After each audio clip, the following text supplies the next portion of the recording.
আমি ঘরের মধ্যে শুয়ে আছি। এটা কোথায় কোথায়? এটা গোরখপুরেই।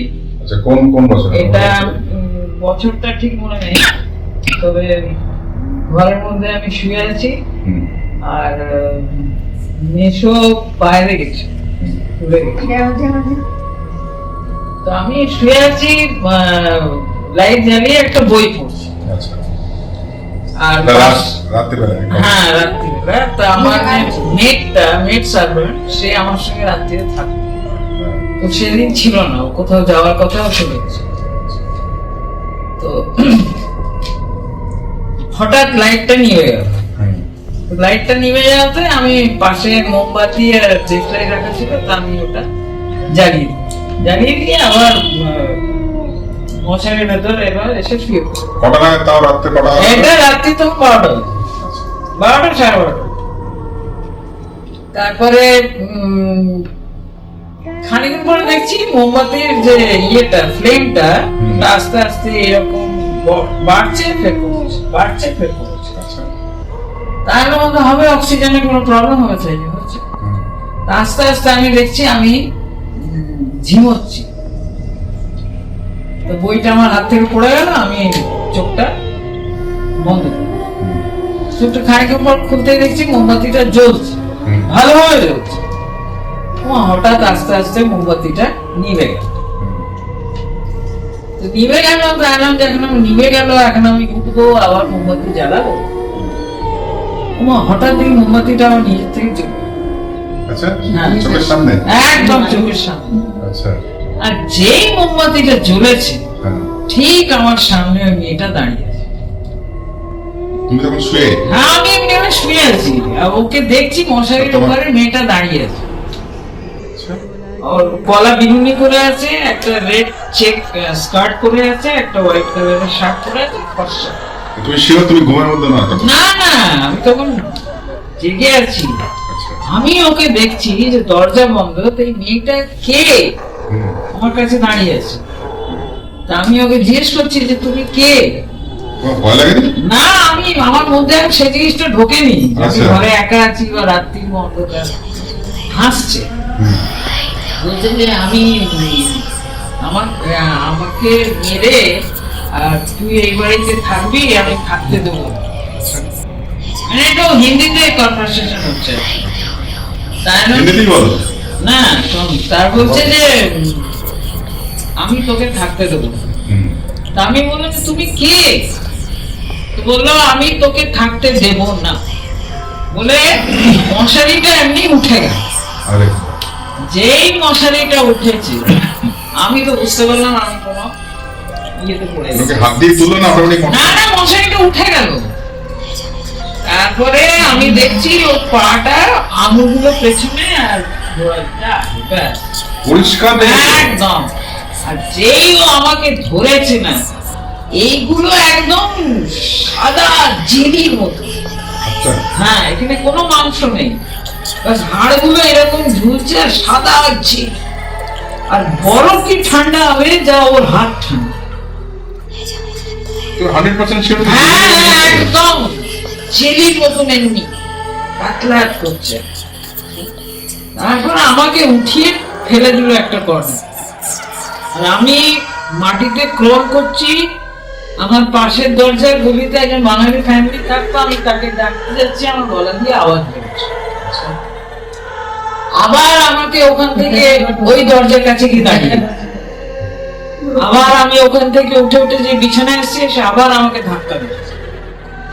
আর যখন ধাক্কা মারতো না, একটা শরীরটা যেন ঝনঝন ঝনঝন করতো।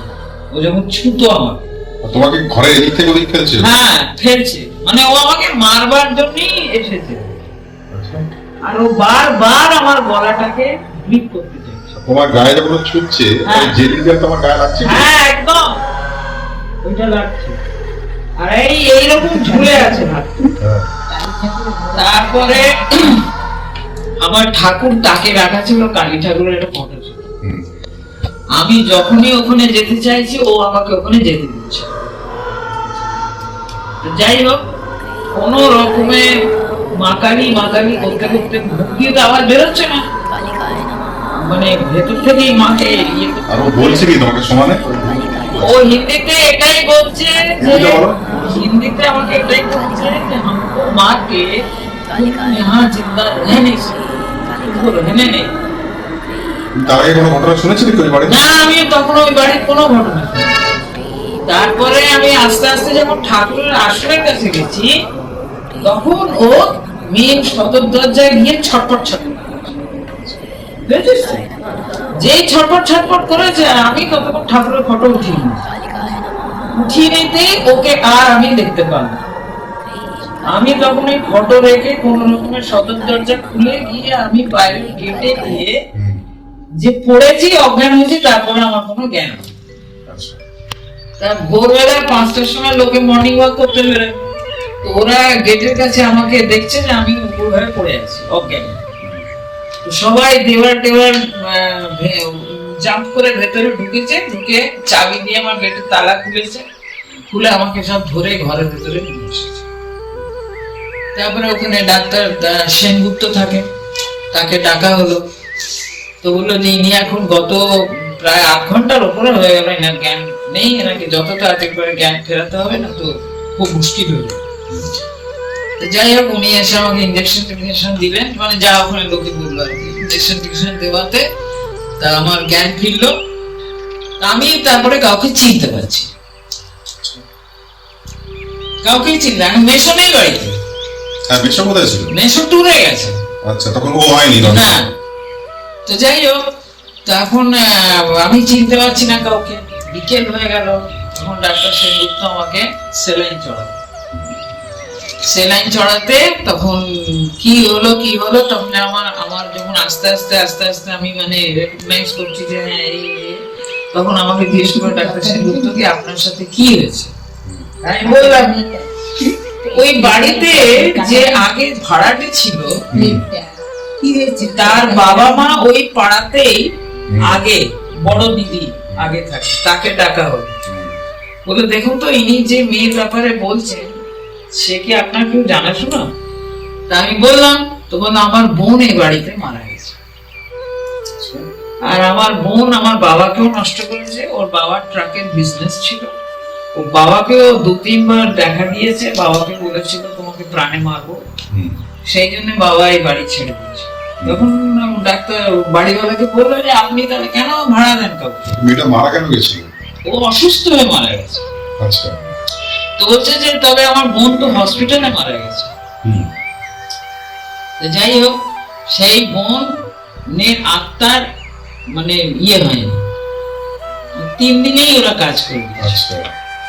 তো যাই হোক, ওসব করে তখন আমাকে ডাক্তার সেনগুপ্ত 15 দিন ট্রিটমেন্টে রাখলেন। আমি একদম হয়ে গেছিলাম, কারোর সঙ্গে কথা বলতে পারতাম না, বাইরে বেরোতে পারতাম না, ভয় পেতাম। যে 15 দিন পরে আস্তে আস্তে জিনিসটা কাটলো। তা বাড়িওয়ালা বললো যে হ্যাঁ এরকম হয়েছে বাড়িতে ঘটনা। যাই হোক, তারপরে মেশো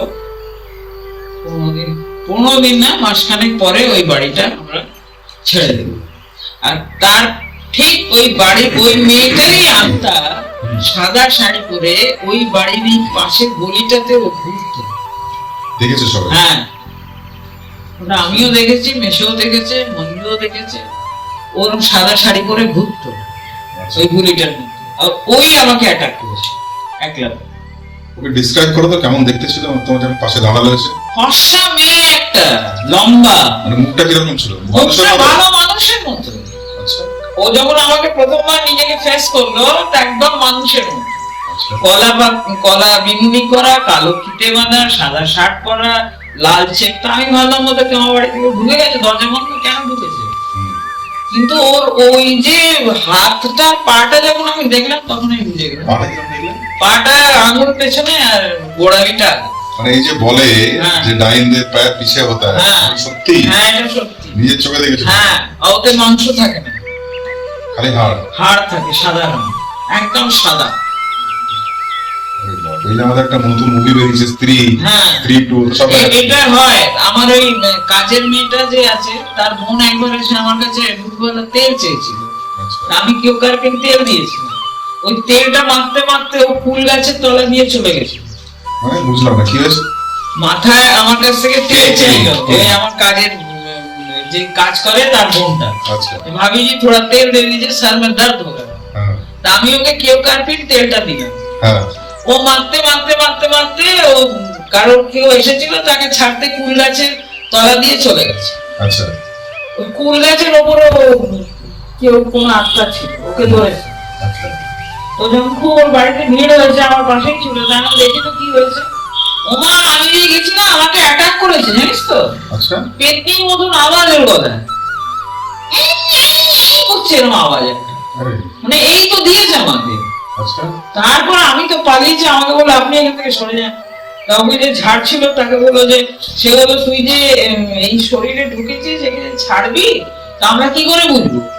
তো বললো এই কুল গাছে যে ঘোড়াটা তোমরা দেখছো, বললো হ্যাঁ, ওই ঘোড়াটা ভেঙে পড়বে, তার আগে তুমি আমাকে সাজ পোশাকের জিনিস দাও, সিঁদুর তেল তেল না জানি কি কি সব চাই হবে, সেগুলো কোলে দিয়ে দেওয়া হলো। যে দিয়ে দেওয়া হলো, দু চারজন ওখানে দাঁড়িয়ে ছিল, আমার বাড়ি থেকে দেখা যায় গাছটা, ওখানে একটা হাঁড়ি ছিল, হুম জানিস তো? ওই হাঁড়িটা ভাঙলো, ওই যে ভাঙলো এদিকে অজ্ঞান হয়ে পড়লো। আবার রাত্রিবেলা এসেছে আমার রান্নাঘরে, ভাজি দি ক্যা কর রহি হ্যাঁ? আমি তো রান্না করছিলাম, ওকে দেখে আমি রান্নাঘর থেকে পালিয়ে ঘরে গিয়ে দরজা বন্ধ করে দিয়েছি। না আবার এসেছে, এ কি? तब बोलते जी नहीं नहीं हम आपको सॉरी बोल रहे हैं भाभी जी, गलती के लिए माफी, हम चले गए थे पेड़ के नीचे तो इसीलिए हमको ऐसा हो गया। তোমার বেশ ভালো এক্সপেরিয়েন্স हाँ আছে खूब ভালো এক্সপেরিয়েন্স, ভূতের এক্সপেরিয়েন্স আমার খুব ভালো দেখেছি। হ্যাঁ ওদের বডির যে কিরকম টাচিং যেটা হয় আর কি, হ্যাঁ সেটা আমি খুব ভালো লাগে, মানে ওদের গায়ে মাংস থাকে, কিন্তু ফর্মটা নেয় কি করে ওরা?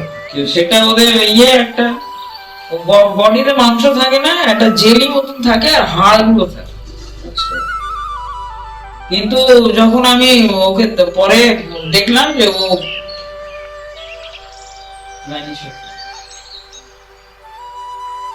চলো বহুত বড়িয়া লাগা, মানে এই এক্সপেরিয়েন্স হ্যাঁ তোমার থেকে আমি আগেও শুনেছিলাম।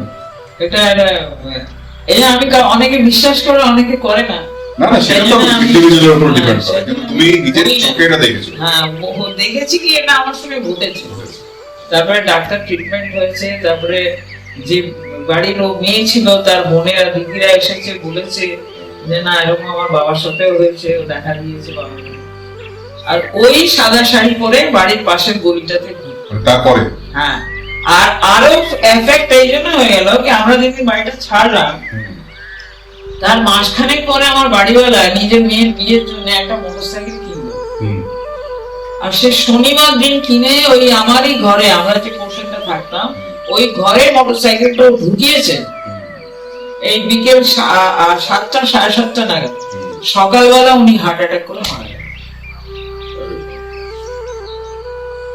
মেয়েটার রাগ সবার উপর। হ্যাঁ ওই বাড়িতে, আর এখন ওই বাড়িটা দেখলে একদম ভুতুরে বাড়ি মনে হয়, কেউ আর তারপরে কেউ থাকে না। আর কেউ থাকতে চায় না।